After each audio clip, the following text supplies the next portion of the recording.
Shalom, shalom, shalom. Bonjour, bien-aimés en Christ Jésus.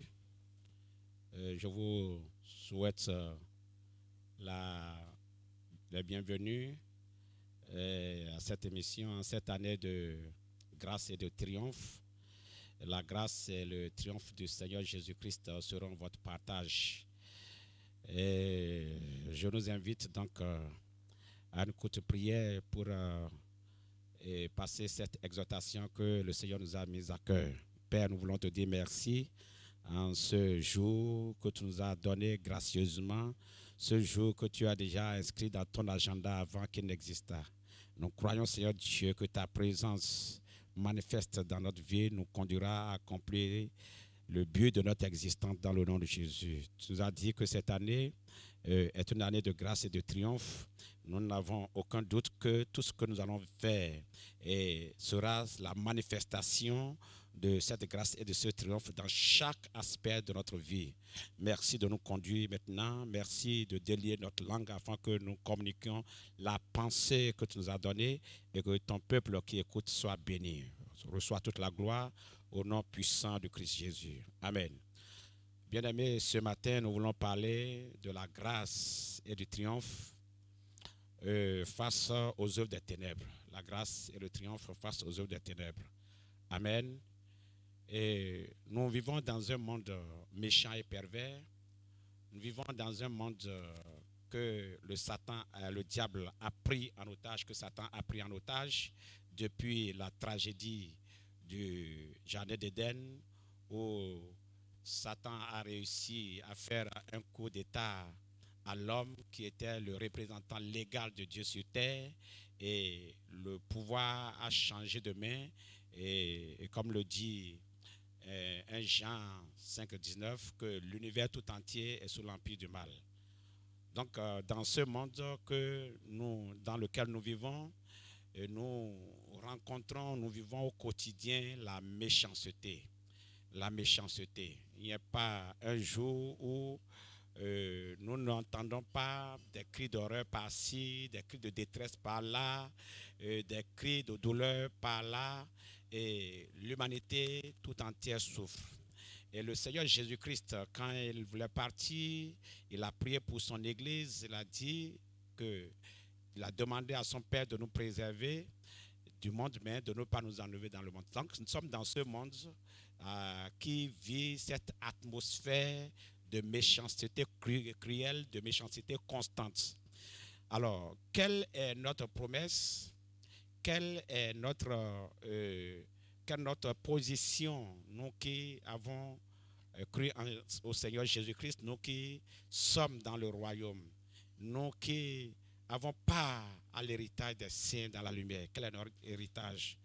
Nous devons savoir que d'abord, nous sommes des mis à part par Dieu, et nous vivons une promesse particulière que le Seigneur, par l'entremise de son serviteur l'apôtre, nous a communiqué dans le livre d'Éphésiens au chapitre 6, le verset 12 qui dit ceci: car nous n'avons pas à lutter contre la chair et le sang, mais contre les dominations, contre les autorités, contre les princes de ce monde des ténèbres, et contre les esprits méchants dans les lieux célestes.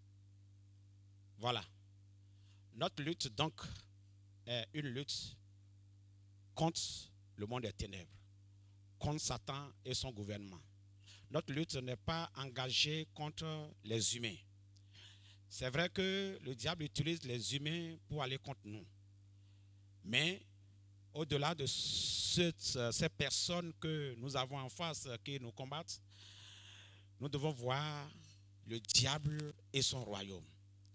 Alors, si nous avons à faire cette lutte, est-ce qu'ils sont capables de nous vaincre? Parce que c'est là que se trouve le grand problème des enfants de Dieu aujourd'hui.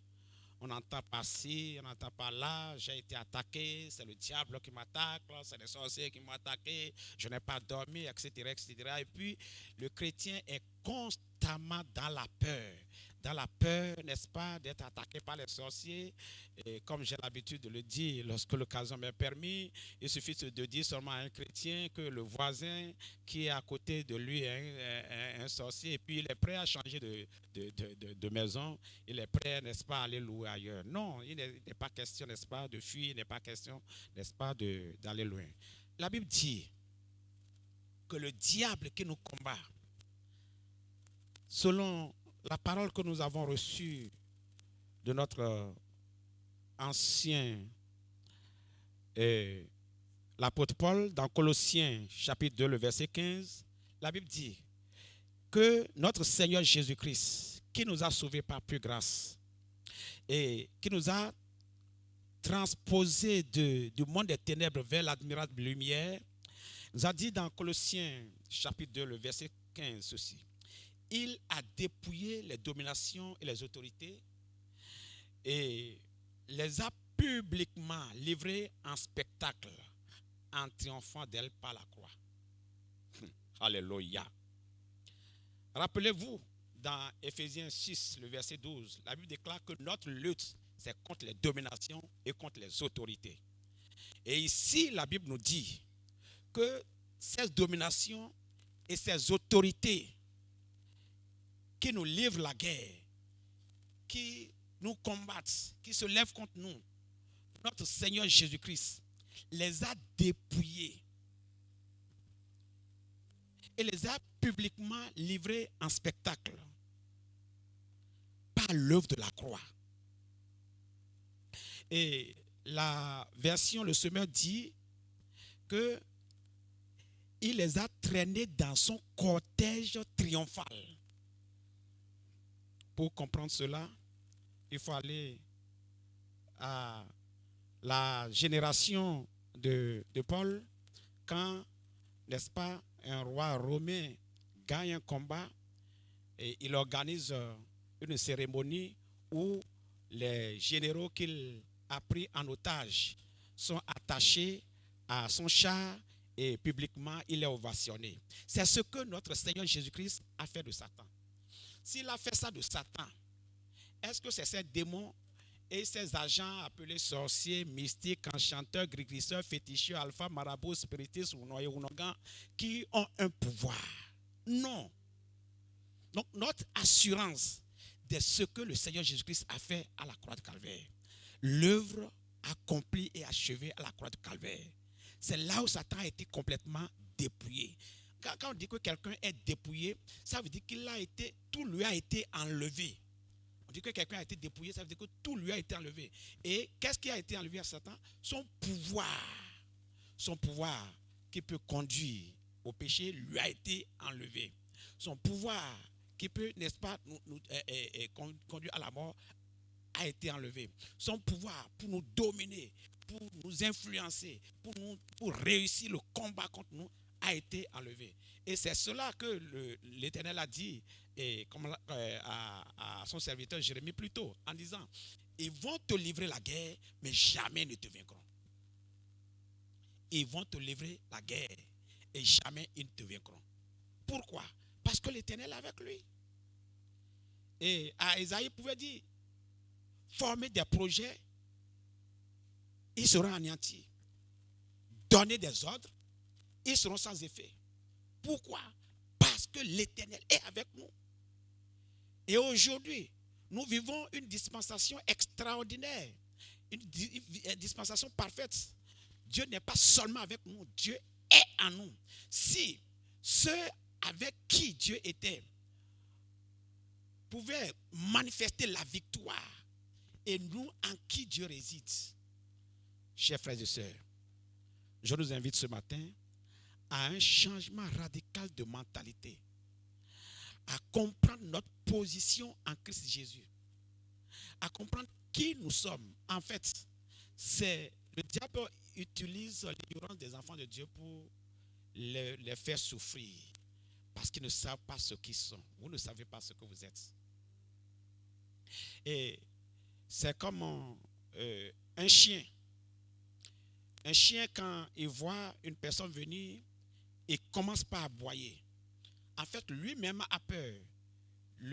l'aboiement, n'est-ce pas, d'un chien, c'est l'expression de sa peur.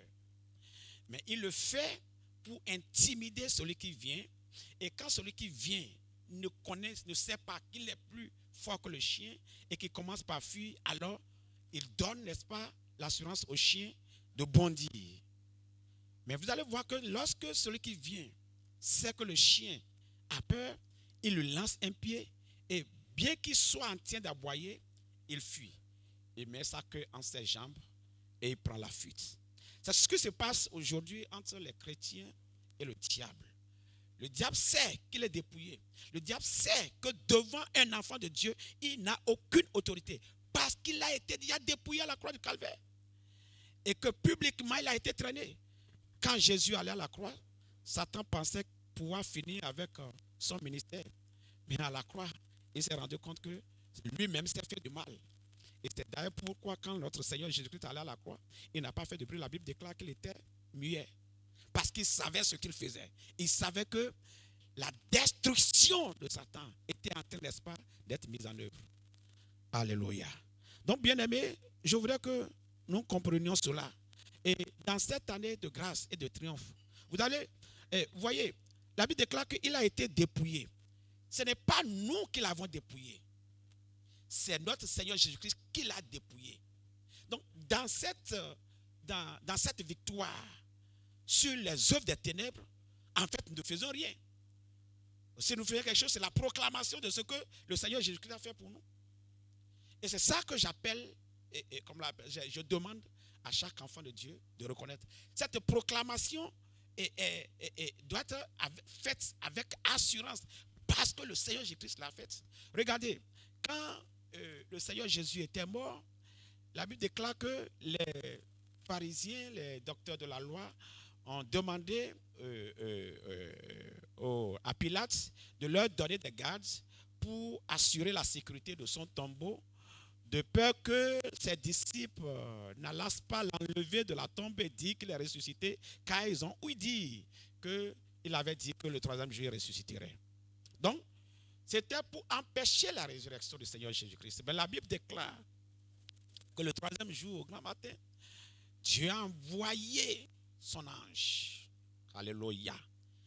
Dieu a envoyé son ange et la descente de l'ange pour rouler la pierre a été fait avec un tellement violent, un petit grand tremblement de terre que tous les gardes, tous ces soldats qui ont été déployés ont été tétanisés. La Bible déclare qu'ils étaient comme morts.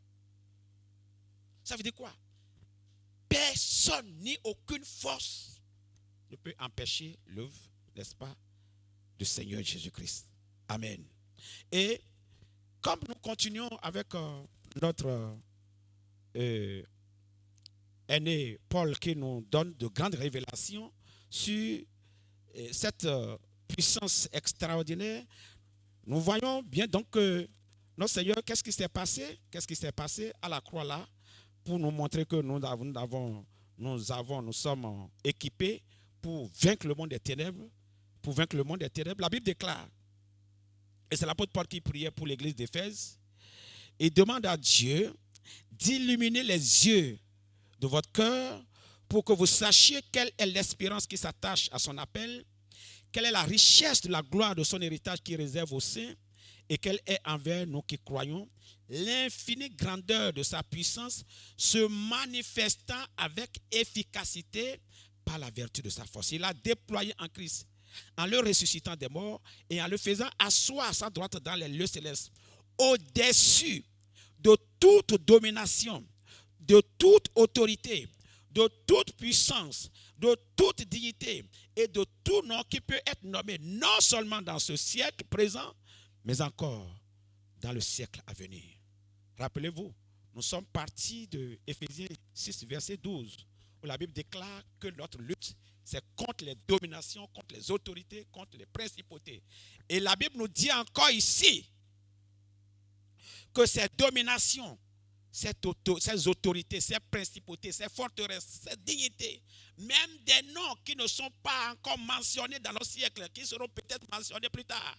La Bible déclare que celui qui a dépouillé Satan et l'a exposé en spectacle est actuellement au-dessus de lui, dans les lieux célestes. Au-dessus de lui, dans les lieux célestes. Alléluia. Alléluia.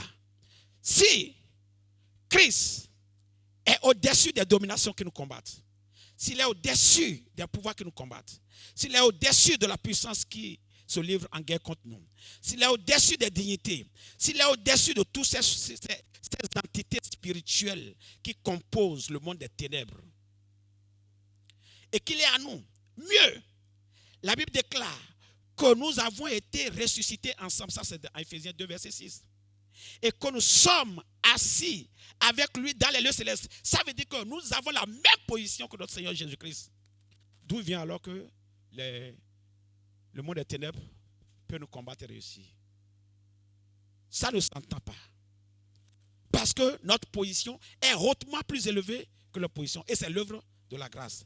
Bien aimé, voilà le message que le Seigneur me communique pour vous ce matin. Que la grâce et la victoire de Dieu vous accompagnent. Que cette révélation soit gardée bien dans vos cœurs.